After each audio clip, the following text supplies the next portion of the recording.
Well, since there is a 1-year jump, what can you kind of tease about where your characters will pick up when the season starts from what they've told you so far? Right. Well, we're in a relationship. Spoiler Mike's alert. gone. He's a baddie. Well, okay, so I think this year, yes, we're a year ahead. Mike and Max are very much still a couple that are together. Mike, however, has been away for about 4 months. So when we start back into this new, the first episode, we're going to have Mike coming back to see Max. And there's some really, really big things that are going to happen between the two of them as far as their relationship this year. One of them is going to be devastating, and I know that for sure. The other is going to be, hopefully, it's going to play out. I can't obviously give details and stuff, but it would play out in a beautiful way, I think, if we were able to kind of end the season the way that they want to for these characters. So, as of now, there is a lot of disaster, devastation that's coming for the two of them. And in regards to Mark, it's been a year later after the death of his brother. He's been through an incredible, emotional, all the grief and all that. He's in a very, very different place emotionally and environmentally as well, like in kind of where he is in the world. So we meet him at the point of him kind of emerging from that, all the emotional disaster over the last year, which would be, and then we're going to play over the course of the season to see like what led up to that and what he spent his last year doing. So it'll be challenging in a really rich and rewarding way.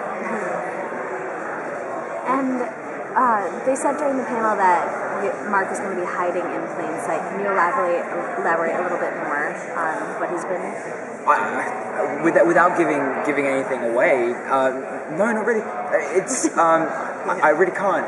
It's just they're putting him in a place in the very first episode where if someone was trying to, someone like Mark, who's a pretty hunted, kind of on the top of the list, for the FBI to track down, you wouldn't want to, he wouldn't want to be caught dead there.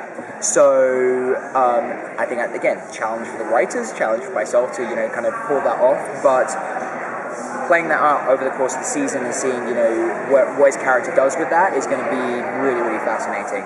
No, I can't tell you anything, basically.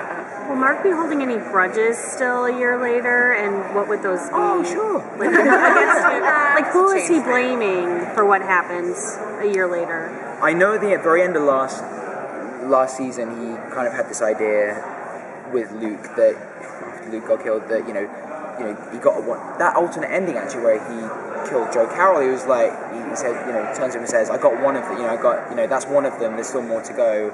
That was one of the lines. So he definitely kind of sees everyone as a target. Anyone who's not me is pretty much a target. Ryan, Max and Mike definitely, killed Lily. Mike killed Lily. Max killed Luke.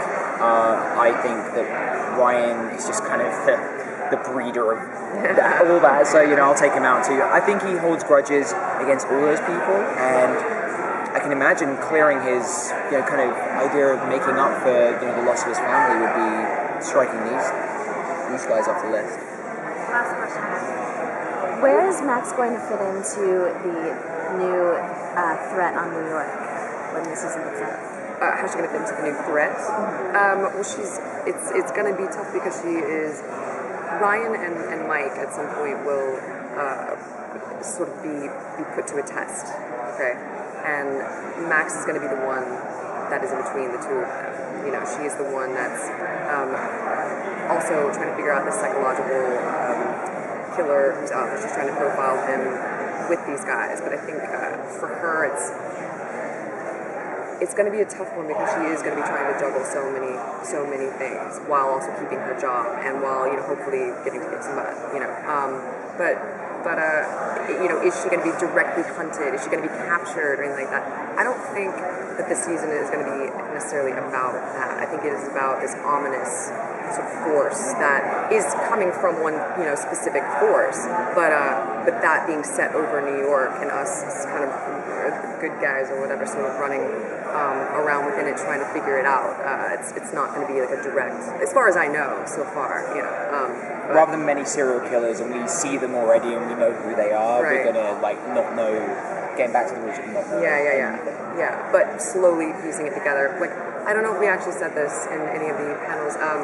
but I was talking to the writers, and they said that it is going to be about finding things that were in the first season, or maybe things that were in the second season that you didn't see connect, that actually did connect, that now play out in the third season. That's my favorite kind of show, that like really means something in the end. It like actually plays out. So.